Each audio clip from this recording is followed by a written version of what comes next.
Most drivers believe all synthetic oils are basically the same. That belief costs the average car owner over $1,400 in premature engine wear over the life of their vehicle. The synthetic oil market in 2026 is flooded with products that meet the minimum legal standard but fail catastrophically under real-world conditions. Today I'm ranking 7 categories from worst to best. Stay until the end because the top choice solves a problem 90% of drivers don't even know exists yet. Number 7. Store brand economy synthetics. You walk into a big box retailer and see their house brand synthetic oil at half the price of name brands. Seems like a smart move. Here's the truth. Most economy synthetic oils are legally allowed to call themselves synthetic, even though they're heavily diluted Group 3 base stocks. That's essentially highly refined petroleum pretending to be a lab-created molecule. Under heat and pressure, these oils break down faster. The additives that prevent sludge get consumed within 3,000 miles, even though the bottle says 5,000. Your engine starts accumulating varnish deposits on the timing chain and piston rings. Over 5 years, that's $800 in lost fuel economy alone. Simple rule.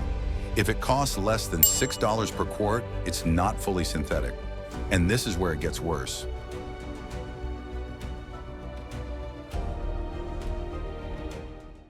Number 6.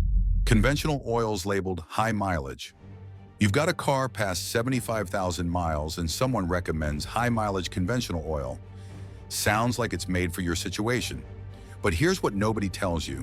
High mileage conventional oils are just standard petroleum oil with seal conditioners added. They don't address the real problem. Older engines produce more heat and more contamination. Conventional oil starts oxidizing at normal operating temperature. In a worn engine, you're actively creating sulfuric acid and sludge.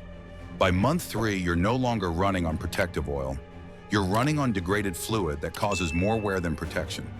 You think you're saving $12 per oil change? You're actually cutting your engine's lifespan by 30%. And the next category is where the marketing really starts to deceive people. Number 5. Synthetic blend oils. These bottles say synthetic blend, usually in very small letters. The marketing shows shiny engines and advanced protection claims. Here's the reality. Synthetic blends are typically 70% conventional oil with just enough synthetic content to legally use the word. They're designed to capture buyers who want to feel like they're upgrading without paying full price.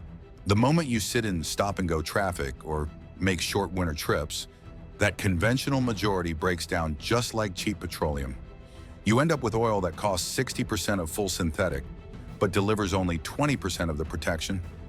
Engines running synthetic blends accumulate twice the internal deposits over 100,000 miles. And this is where it gets expensive.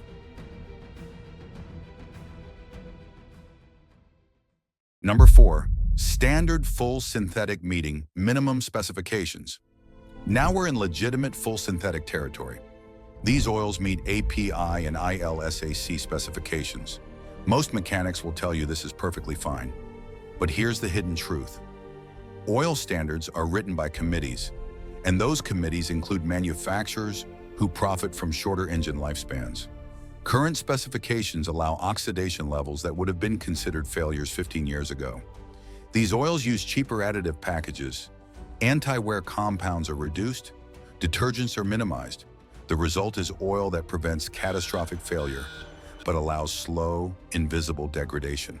You start noticing rough idle, increased oil consumption, and timing chain noise after 90,000 miles. Your engine survives to around 150,000 miles instead of 250,000. That's 100,000 miles of engine life lost. And the next categories change everything. Number 3. European formula full synthetics. These oils meet European specifications like ACEA, C3, or C5. They're engineered for high-performance engines with turbochargers and direct injection. But even standard engines benefit. European standards require lower volatility, meaning less oil burns off. They mandate higher detergent levels to combat direct injection carbon buildup. They're also tested under far more severe conditions than American specifications. What this means in the real world: cleaner engines, lower oil consumption, and dramatically better protection during cold starts, when 80% of engine wear occurs. Engines running European spec synthetics show 50% less wear on cam lobes and bearings. Cost difference, about $4 per oil change. Protection difference, measured in years. Simple rule: if your vehicle has a turbo, direct injection, or you want it to last past 200,000 miles, this is the minimum. And the top two categories reveal what professionals actually use. Number 2, racing-derived full synthetics with ester-based stocks.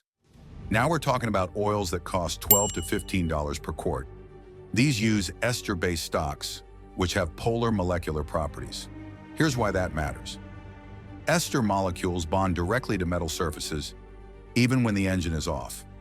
Standard synthetic oil drains back into the pan after shutdown. That means every cold start runs metal on metal for several seconds. Ester-based oils leave behind a molecular film that never fully drains away. Cold start wear is almost completely eliminated. The trade-off: about $60 per oil change instead of $35. But oil change intervals stretch to 7,500 miles and wear reduction compounds over time. Engines running ester synthetics for 10 years often look internally like engines with half the mileage. But the number one category solves a problem that's about to become critical. Number 1. Low SAPS full synthetic with molybdenum. Here's what most drivers don't realize. Modern engines equipped with gasoline particulate filters are about to make most current oils obsolete. Low SAPS means low sulfated ash, phosphorus, and sulfur. These oils don't poison catalytic converters or clog particulate filters, and they're quickly becoming mandatory across the industry. Here's the insider truth. Early low SAPS oils sacrificed anti-wear protection. The newest formulations solve this problem using molybdenum disulfide as a friction modifier. Molybdenum creates a sacrificial boundary layer that reduces friction by 40% compared to standard synthetics. The result: lower operating temperatures, improved fuel economy, and near zero long-term wear. The impact is immediate. Fuel economy improves by 2 to 4%. Oil change intervals extend to 10,000 miles. And most importantly, you're future-proofing your engine against upcoming emissions requirements. Simple rule: if you're buying oil in 2026, look for low SAPS certification and molybdenum. It's the only formulation designed for today's engines and the next decade.